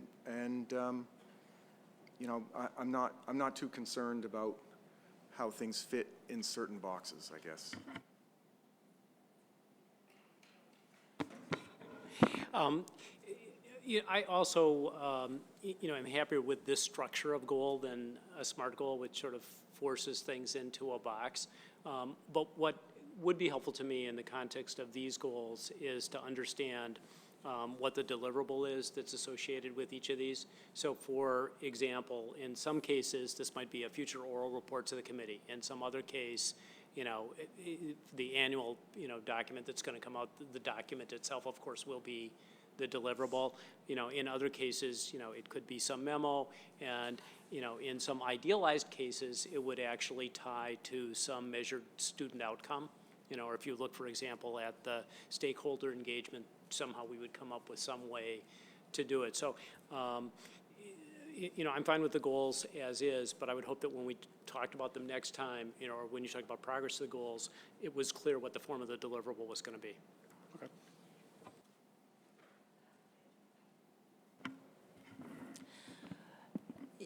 So when I look at this, because I thought we have had quite some discussion last time, and I was somewhat looking for some changes, but when I was looking at it, and I didn't see too much change. And my understanding, the last meeting's minutes is not out so what was discussed, we don't know what was recorded, so I'm proposing that if we will be able to postpone the vote to next time, and that's number one. And the other thing is, I kind of feel that agree with this goal is written in a way that's, to me, is more holistic way. That's kind of what we are trying to achieve. But it's not, doesn't have, well, it shouldn't have details about it. But I agree that I'm also looking for some deliverable, especially in terms of evaluation, because when I was looking at this, it's kind of, by the time when you look at the evaluation, it's hard for me to decide whether this goal is achieved or not. It's somewhat, I kind of feel this is, so what I'm looking for is more, I guess, maybe in the next step then, or in the strategic plan, then we'll be able to see how this is linked with the district strategic plan, and also the process and the assessment, the deliverable, or any evidence that will be able to help us to, in terms of evaluation, in terms of looking at how we are doing. So Angie, I'm curious what you felt. I wasn't here last time, but I did watch on TV. I don't recall specific thing. Is there something specific that you felt like you were looking to be changed? I mean, I think that Diane last year gave us an incredible overview of how we collect evidence in order to evaluate Peter's goals at the end of the year. And Peter did a remarkable job pointing out and sharing specifically things throughout the year that were leading to the completion of his goals, or whatever, whatever level of achievement he was hoping to get to by the end of the year. And when we had our final presentation towards the end of the year, he very clearly outlined things that had been finished, things that still needed to be completed, things that were in process, et cetera. I fully expect that the same thing will happen this year. And as we continue along and have presentations and, have updates, that the goals will be highlighted as, and the evidence will be presented as to where we are in the process. So was there something specific that you were hoping was going to change, that the discussion? I don't recall from watching it that there was anything specific that Peter at the time was directed to go back and fix. It's not, I don't have any specific, when I'm looking at this, I can maybe use one example. When I'm looking at the student learning goal literacy outcomes, and for example, investigate evidence-based instruction resources, and maybe we can more more details about when we look at this, what we're trying to achieve, and if that evidence-based instruction will be able to bring the outcome or the deliverable at a higher outcome. So that's what I'm looking at. So the And point of evidence-based instruction is that there's evidence that it increases literacy outcomes. That's what he's talking about. I mean, I happen to know that specifically because that's something that I'm knowledgeable about, but that's what evidence-based practices do. When you look at specific curriculums and I imagine what Peter's talking about, because we've had discussions about it, are particular programs, the science of reading, all of this that is evidence-based in that it's evidence-based means that it has been demonstrated to have greater outcomes for students. So in saying that they're going to look at different evidence-based programs to implement, they're not talking about evidence-based programs versus not evidence-based programs. They're looking at different programs in order to increase the literacy outcomes.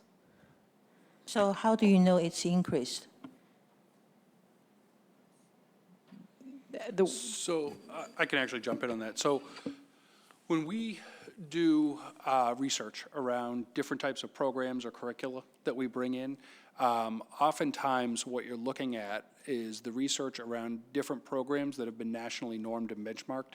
And so, you know, there's a number of different national clearinghouses of information that educational institutions will go to. So it's really looking at the different education. We're not a research institution. That's not our primary function. But what we do is partner with other educational research institutions. So some of the work we've been doing lately has been with Mass General Hospital, with Harvard, around the early literacy work that they've done in the research field. And so it's reaching out to institutions like that to learn about the research practices, programs, learning that our faculty can then do that we can bring into the district. So that's really that element of it, if that makes sense. But we're not the ones actually conducting that research and looking at the outcomes. They've already done that, and we're actually looking at their aggregated data and their outcomes. I'm not questioning about that, the research or anything, but the outcome, and because we definitely, I'm 100% comfortable that we're going to bring in the best tools that we can research find, and be able to bring up our students. I'm not questioning about that. But in terms of student literacy, and I'm also not looking at every student is getting a A or B. I'm not looking at that. But whether a student be able to improve from reading a page in 10 minutes versus improve to 9 minutes, that's an improvement. That's something that we will be able to see what's, you know, the outcome that we're looking. So that's what I was referring to. Angie, I think you're just getting a little bit too much into the weeds here. I think what I'm trying to say is, last time we had a presentation on this, it was not well received in terms of all stakeholder groups buying it, and all stakeholder groups buying it. There's dissonance in the district. There are competing philosophies. I think we all have a common ground in terms of wanting what's best for our students and wanting to, you know, move forward with curricula and strategies to make that happen and to have good outcomes, however outcomes are defined. I'm having trouble figuring out how we're not in the same place. And I don't want to get too much in the weeds because I'm not in the day-to-day operations, and that's not my role. But I'm sitting here uncomfortable with it's okay now, when it wasn't, because there are competing interests about how literacy should be taught and beliefs about how children learn how to read. So I guess maybe just a cautionary note on my part. I think what you're doing is, critical is not even the right word. It's a sea change, and it's needed. And I know that everybody on your team has been working really hard on it. So I mean, I guess it's a bit of an act of faith, but I'm thinking about, 4 years ago, and I don't know what's changed. So I guess I'll stop talking because I don't want to go on and on. But I mean, and so I'm a little, I'm a little, I'm trying to think of the right word, at a loss because I wasn't here for that presentation. But, I think, one thing I am aware of, and, Deb and Don and I have talked a lot about this too, that, we really had made a push for MTSS over a period of time and really looking at tiered systems of support. And that was a challenge because the structures are so vastly different in different places. And so one of the things, and this is certainly one of my entry findings too, was that there's a real tension between what should be cohesive across the district and then where are there opportunities for individualism and autonomy, and how do we preserve or how do we find and then preserve the right balance with those. I think in looking at the idea of stepping back in literacy, it was an area that we knew we wanted to improve as a district and how we were working particularly with our early readers. And knowing that MTSS had kind of started and stopped a couple times and really hadn't gotten to where all of us really felt like it had that deep implementation, it was more of a term than something that was happening. What we actually saw is rather than trying to think of MTSS in every context, let's really focus on early literacy and build out the right tiered system of instruction and supports in a very highly focused area that can serve then as a model that can then be replicated later when we want to talk more about our math outcomes or we want to talk more about our social emotional outcomes for students. But we need to start somewhere and really show with clarity what that effective tier 1 instruction looks like on something that is really an emerging practice. And with emerging research around it that is just new for a lot of our faculty. And so focusing on that, develop the system, develop the vision, develop a sense of what needs to be cohesive versus where there's opportunities to personalize that instruction, build in the system of supports around that, and then really think about how does that look. And so Deb has been working with the district literacy team really since end of last year into this year, and with the notion that this becomes a district-wide literacy practice as opposed to individual practices that happen, and get coordinated kind of by accident as opposed to intentionally. Amy. I'm just going to ask, as in more layman's term, the outcome of this goal, is the outcome of this goal to study the research and come up with a evidence-based program that will be implemented in all of the elementary schools in the early literacy program? Or is this just is the goal to just kind of look at what kind of programs are out there and which ones would work? I guess my question is, if the brain science of learning how to read is clear on these are the kinds of things that we should be doing, then why wouldn't we want to standardize that at some level across schools? And we do rather than want it to. be No, a that is the intent. Okay, that's Yeah. what I'm trying to get at. I'll let Deb jump in too. Sure. So the goal is really, first for us to make sure that we define for every tier what the roles and responsibilities are for educators, because there are going to be some shifts and changes in what people presently do in their role. So that's first and foremost, and that's going to take some professional learning, some conversations with folks. We need to choose identification and identify screening tools and assessments that we will use across grade levels, but also, again, with the tiers. So what will classroom teachers use at every grade level? What will reading specialists use at every grade level? What will special educators use? What will speech and language pathologists use? So again, standardizing those screening tools, and again, making sure that they're evidence-based tools that are coming out of the research presently. We need to investigate what evidence-based instructional resources, so again, what programs are there? What kinds of resources do we need to make sure are in the hands of our educators, especially around the Tier 1, which is what we've been focusing on. But again, what are our reading specialists using across the district for those kinds of resources, et cetera? Determining all the different kinds of training and professional learning, not only for our present educators, but when we hire someone new, what do we expect them to have in their, as Peter was saying, their wheelhouse, their toolbox in order to meet the needs of their students? And then how do we engage parents across the district around this? So the very first thing we're going to do is create a vision statement for what we want for our students, for outcomes, and then make sure that we develop and comprehensively put all this together and develop an implementation plan.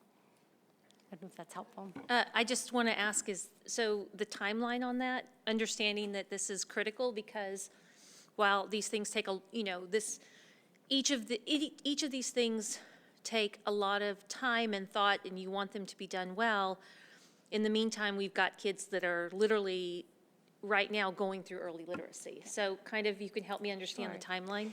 So right now, from December to March, we've already asked the larger committee to identify which subcommittee area that they would like to work on, so in smaller groups we can accelerate the work. So between now and March, we'll be working on all of those areas I just mentioned, so that in early March, mid-May, we can develop the implementation plan and come back and share that with you. But please know, in the meantime, we are trying something. So for example, with the new dyslexia law, we have already added the RAND component to our early screening tool. We are still looking into different beta versions that are out there for early identification for dyslexia. We've added questions to our parent incoming kindergarten questionnaire around dyslexia. We are working with some of the folks from MIT and from Harvard to come in and speak with our educators to help build their repertoire and build their capacity around reading instruction. So it's not that we're not doing anything while we're doing this work, but it's going to be ongoing. Yeah. So to John's point about deliverables, I see in the two goals I'm looking at, complete the district strategy is an action plan for each initiative. Is there any reason why we couldn't consider those the deliverables? And the other point I wanted to make is that I'm concerned about talk about standardizing curriculum, and the case in point is the dyslexia work that is underway, because there are different ways that students learn. And for us to standardize these, some programs, I'm concerned that we lose some kids due to learning style. Just a thought on that.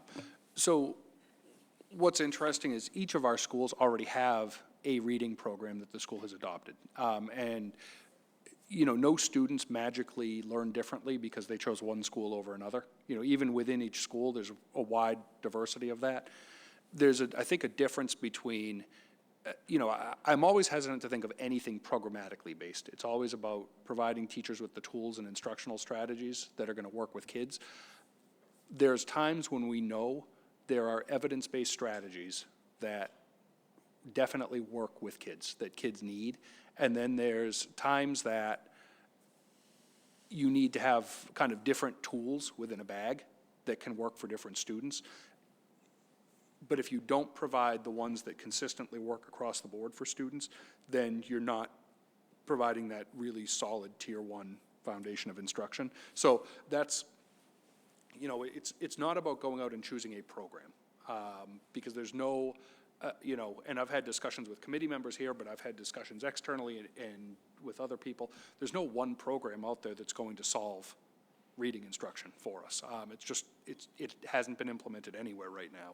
However, there are several programs that we need to be looking at in order to pull the right things from and make sure that those provide the core of instruction for our students in reading. That can certainly get supplemented with other things, but you need to make sure the core and foundation is in place and working for kids. Peter, can I just, it's okay to add something? Sure. To that. The standardization of some of those instructional practices is also important for us to know across the district then when students need more intense support, right, for reading. So understanding from one school to another, if certain things have been used in the classroom, then we know, based on those assessments, what kinds of supports that we can put in place, and we have something systematic across the district in order to provide that for students.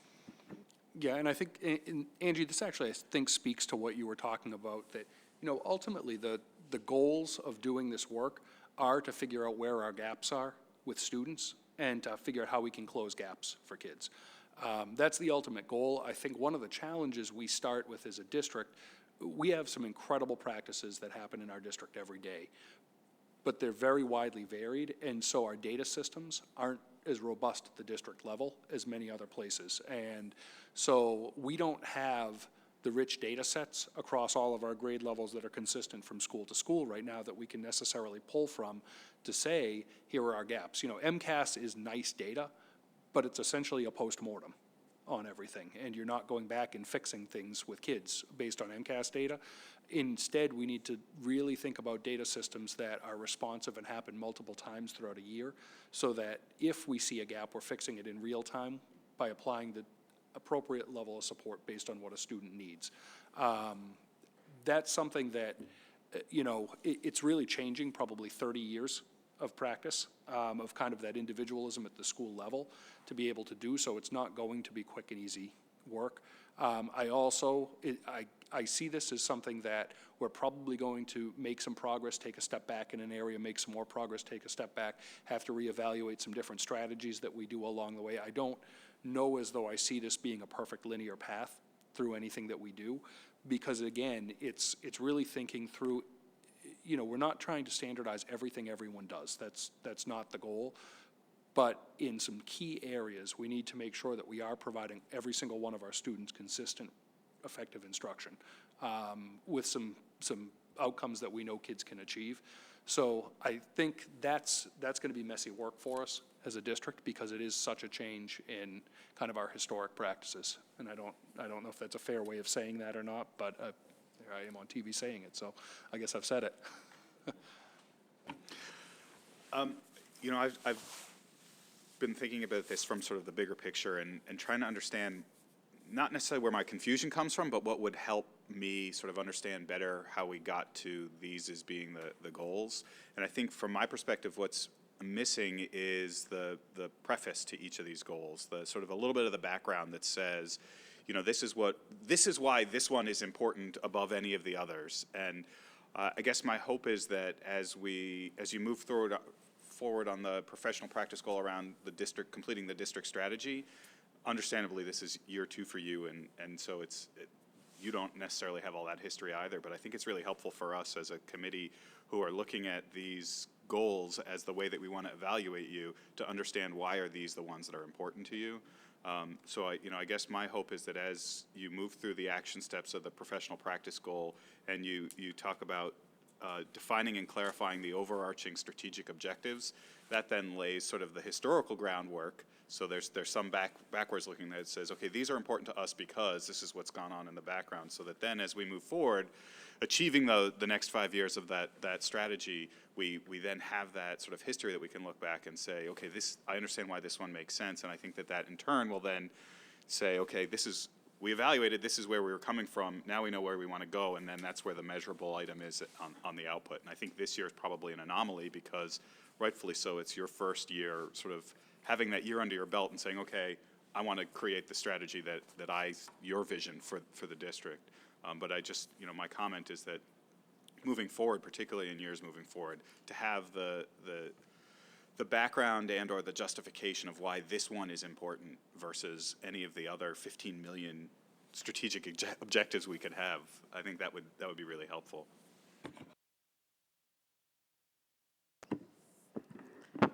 So I'm going to make a motion to approve the superintendent FY20 goals. All those in favor? Aye. Any opposed? Any abstentions? Great. Your goals are approved. All right. Thank you, everyone. That was a really good discussion.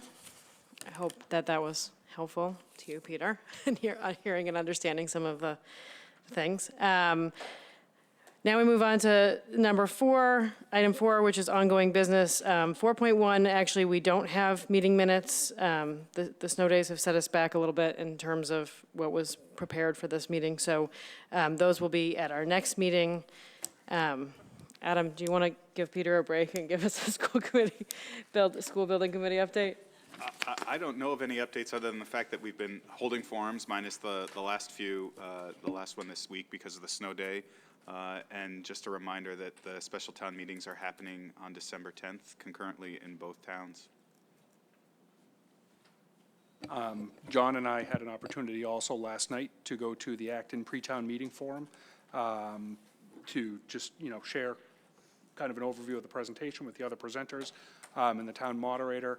We have 12 minutes for our presentation, but we also were afforded an opportunity to show a 4-minute or so clip of the video that we did with Acton TV on the existing conditions at Douglas and Gates. So I actually worked with Mark Ducey at Acton TV, and within one day he actually turned that around, and it's about a 4.5-minute video. So we have that to play as well. So we'll certainly be doing that in Acton, but if whoever's, working on the side in Boxborough, I don't know if there's interest in playing that, but that may be something to consider.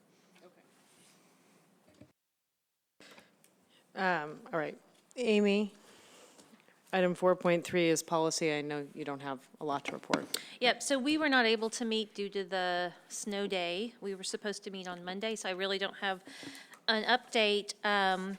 We haven't had a chance to go over as a subcommittee some of the feedback, and we would like to hold this until our next meeting, December the 19th.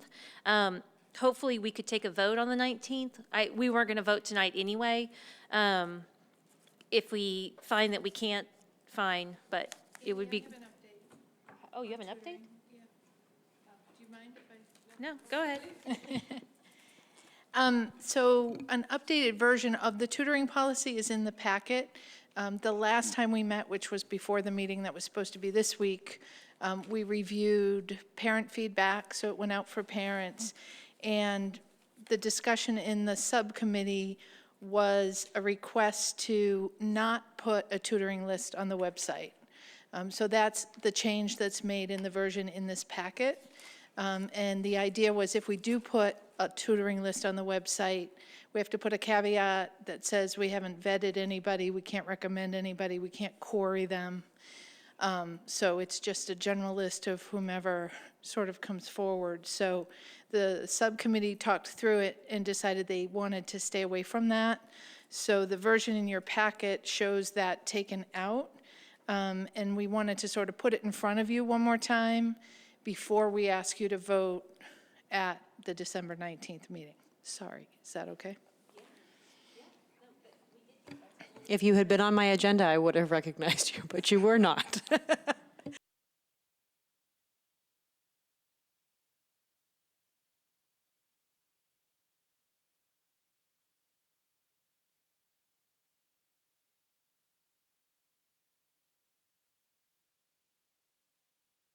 Right, and you didn't have an opportunity to put together the public participation, or to bring the public participation, right, because you were going to meet, and you didn't. Okay, great. Diane, did you want to give an update on budget? We're meeting again on Tuesday, but this discussion here vis-a-vis the preliminary budget is basically the conversation that we had at Budget Sub. So I'm not going to go into details about what we talked about because we talked about everything here. So thank you for a very engaging discussion on the preliminary budget. Are there any other liaison reports? There's no names on my agenda, so, yeah, John. As mentioned earlier, the Health Insurance Trust met this morning. We reviewed the cash flow and the treasurer's report, concluding that we are on track to reduce the trust balance by $1 to $1.5 million this year. The trustees compared the Acton FY20 rates to similar groups, Minuteman, Neshoba, and Mayflower, and found that the Acton rates are about 10 to 15% below these other groups. So that, to tie that to our earlier discussion, is the reason why we're going to have to increase our rates over time to catch up a little bit. We don't necessarily need to hit those rates, but we need to be somewhere between where we are now and those numbers. Cook and Company presented a rate proposal looking at both an increase of 4%, which was the trustee guidance, and 16%, which was the Blue Cross Blue Shield Harvard Pilgrim healthcare projections. The trustees voted a rate increase of 4% with the expectation that this will likely result in a further reduction of the trust unrestricted reserve and likely leave the reserve in the desired range, which would be 10 to 30% of expenses. So that will be, the end of drawing down the reserve and the need potentially to have revenues equal expenses. So if this reserve position is realized, trust will be looking to set rates to equal expenses going forward. The trustees agreed to provide guidance to the town and the school district in the spring for the purpose of developing budgets for FY22. And I'm very pleased to tell you that for people who want more health insurance trust information, all of those documents that we reviewed this morning are on the web. So if you go to the Health Insurance Trust site, you can go more information and you can get more information about the trust. Thank you, John, for such a thorough update. All right. Yes. Very quickly, I have reached out to Jamie Eldridge, Tammy Gouvet, and Jennifer Benson, and we'll be meeting with all three of them soon just to get their thoughts on the rollout of the Student Opportunity Act and thoughts on what it's going to mean for us. And also have asked them about any potential state funding, the earmark procedure, which wouldn't be for the next year's budget, but still just getting in front of them on the transition to all-day kindergarten. And I've also tried on several occasions to get in touch with Lori Trahan, and I'm still trying.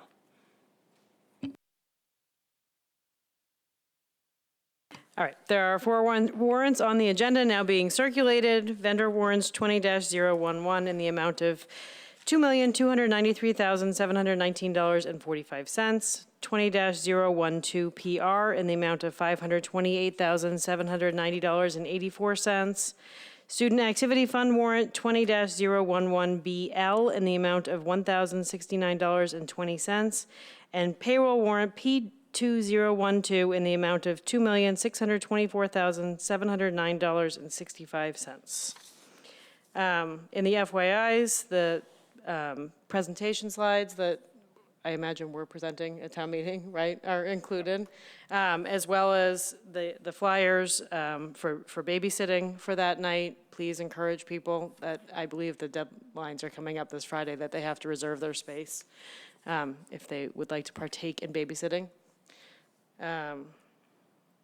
The voted calendar is also in the FYI. I saw someone on Facebook reference that we were getting out like June 9th or something because they were looking at next year's calendar and not this year's calendar. I think the current date we're at is June 18th.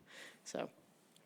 Just one other item that I'd draw your attention to. There's a nice letter from the Friends of the Lower Fields group that we are imminent on the turnover of the lower fields back to the district. And there's just a really nice letter from Friends of the Lower Fields to the community about the work that we were able to accomplish by a number of different community organizations coming together to really produce a nice resource for our community. So I just want to recognize that letter, thank the Friends of the Lower Fields for all of the work that they did to be able to bring that resource to us, and just make sure we publicly recognize all of the work of those individuals. So thank you. Thank you. I'm glad that Peter brought this up because I think this is, one of the most, fantastic ways in which we can celebrate what community is all about. The idea that a group of volunteers would take out a loan for more than $1 million and then provide all of the resources, to make sure that there was a revenue stream to recoup that $1 million, and that the schools, for their behalf would say, will work in a pretty unconventional kind of partnership to make this happen is everything that is great about these communities. And I would encourage everybody to read the letters, remember the people who were key to making this all happen. It was a fantastic effort. And also to take away that it's okay to take some big chances. And if we work together when we take those chances, it'll turn out okay. I'll entertain a motion to adjourn. So moved. All those in favor? Aye. All right.